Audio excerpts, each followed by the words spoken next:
मैं रंजू देवी जिला गोपालगंज बेटी के सहाना गाने जा रही हूँ। पसंद आए तो प्लीज़ लाइक सब्सक्राइब ज़रूर करिएगा।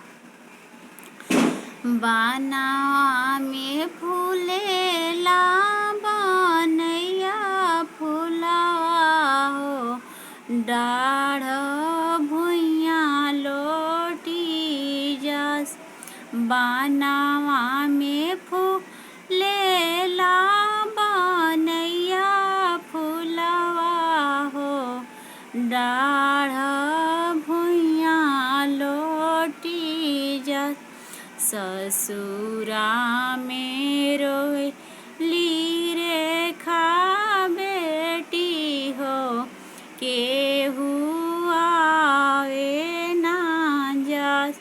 ससुरा में रोएली रेखा बेटी हो, केहू आवे ना जस।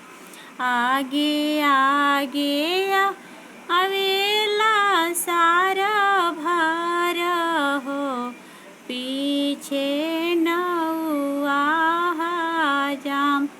आगे आगे अवेला सारा भार हो, पीछे नौआ जाम।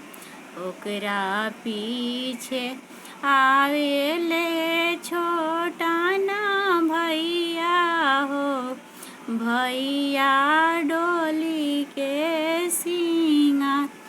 ओकरा पीछे आवेले छोटा ना भैया हो, भैया डोली के सिंगार।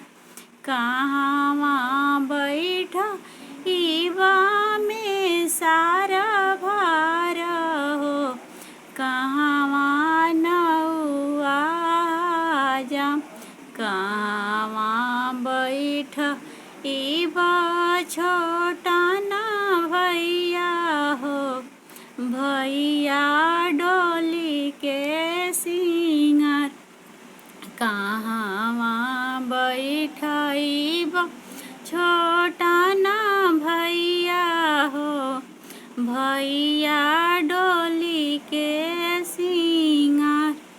दुआरा बैठइबा में सारा भार हो, दुआरा नौआ जा। महल में बैठइबा छोटा ना भैया हो, भैया डोली के सिंगार। महल में बैठइबा छोटा ना भैया हो, भैया डोली के सिंगार। महल में बैठइबा छोटा ना भैया हो, भैया